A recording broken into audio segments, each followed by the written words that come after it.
श्री स्वामी समर्थ. कन्या राशी 23 ते 29 मार्च साप्ताहिक राशी भविष्य.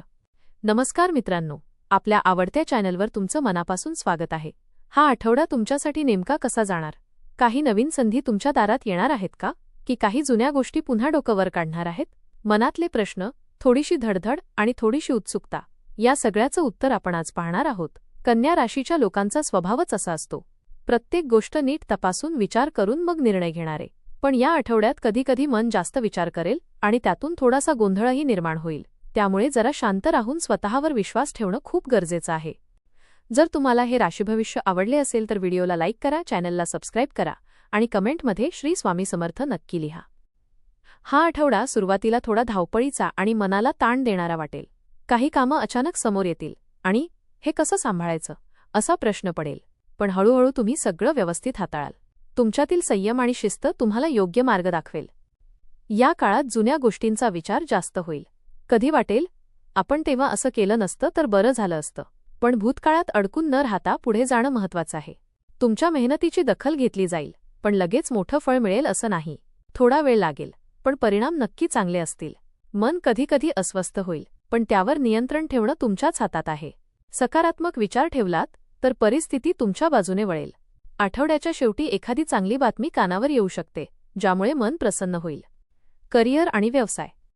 नोकरीत असणाऱ्यांसाठी हा आठवडा थोडा आव्हानात्मक असणार आहे. कामाचा ताण वाढेल आणि वरिष्ठांकडून अपेक्षा जास्त असतील. हे काम वेळेत पूर्ण होईल का असा प्रश्न तुम्हाला पडेल, पण तुम्ही तुमच्या मेहनतीने सगळं सांभाळाल. ऑफिसमध्ये काही लोक तुमच्यावर नजर ठेवून असतील. कोण चूक करतोय, कोण पुढे जातोय हे पाहणारे.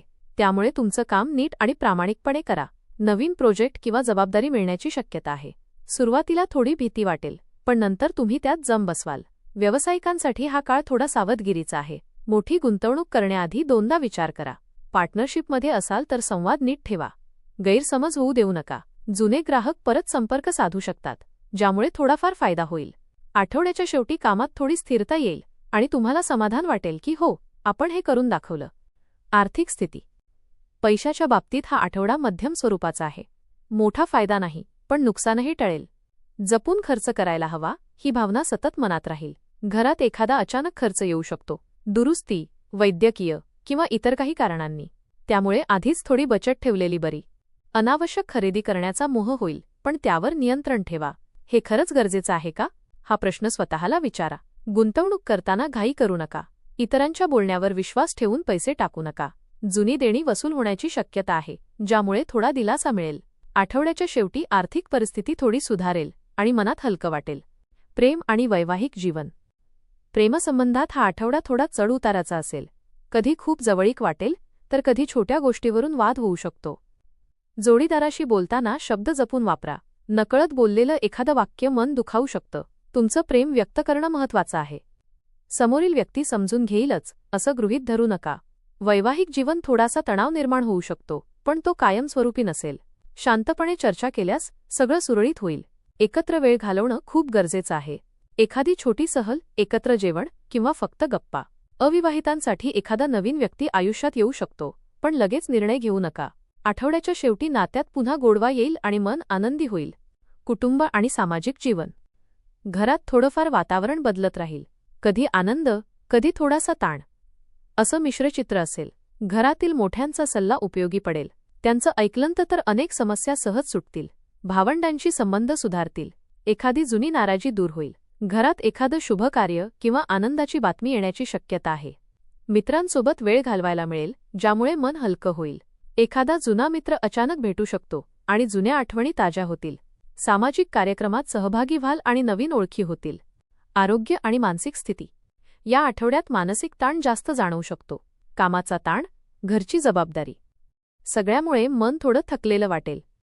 डोकं शांत ठेवण्यासाठी थोडा वेळ स्वतःसाठी काढा. योग, प्राणायाम किंवा साधं ध्यान केल्यास खूप फरक पडेल. पचनासंबंधी त्रास होण्याची शक्यता आहे, त्यामुळे बाहेरचं खाणं टाळा. वेळेवर जेवा आणि पाण्याचं प्रमाण वाढवा. झोप पूर्ण घेणं खूप गरजेचं आहे. मोबाईलचा वापर कमी करा. आठवड्याच्या शेवटी तब्येत सुधारेल आणि मनही शांत होईल. शिक्षण. विद्यार्थ्यांसाठी हा आठवडा मेहनतीचा आहे. अभ्यासात लक्ष केंद्रित करायला थोडा वेळ लागेल, पण एकदा सवय लागली की गती मिळेल.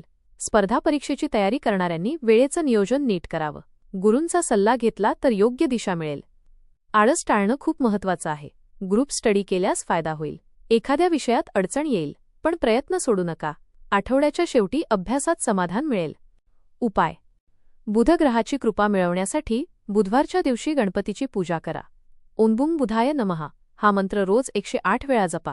हिरव्या रंगाचा वापर जास्त करा. गाय, पक्षी किंवा गरजूंना अन्न द्या. मन शांत ठेवण्यासाठी दररोज काही वेळ ध्यान करा. एकूण कन्या राशीच्या मित्रांनो, हा आठवडा तुम्हाला थोडी परीक्षा घेणारा आहे, पण त्याचबरोबर काही शिकवणही देणारा आहे. सुरुवातीला ताण, गोंधळ आणि थोडी धावपळ असेल, पण जसं वेळ जाईल तसं सगळं स्थिर होईल.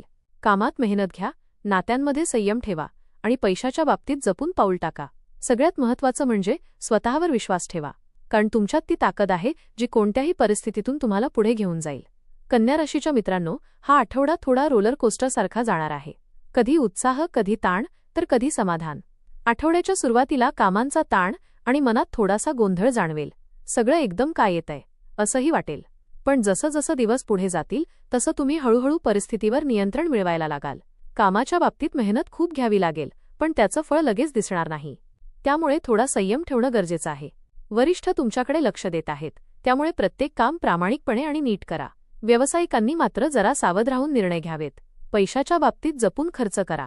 हा आठवड्याचा मंत्र असणार आहे. अनावश्यक खर्च टाळा आणि जे आहे त्यात समाधान मानण्याचा प्रयत्न करा. नातेसंबंधांमध्ये संवाद खूप महत्त्वाचा ठरणार आहे. छोट्या गोष्टी मोठ्या होऊ नयेत, म्हणून वेळेवर बोलणं गरजेचं आहे. थोडा समजूतदारपणा दाखवलात तर नात्यांमध्ये पुन्हा गोडवा येईल. आरोग्याच्या बाबतीत थोडी काळजी घ्यावी लागेल. विशेषतः ताण आणि पचनाच्या समस्या टाळण्यासाठी दिनचर्या नीट ठेवा. एकंदरीत हा आठवडा तुम्हाला शिकवण देणारा आणि स्वतःला समजून घेण्याची संधी देणारा आहे. थोडा संयम, थोडी शहाणपणाची साथ आणि स्वतःवर विश्वास, यामुळे तुम्ही हा आठवडा सहज पार कराल. धन्यवाद.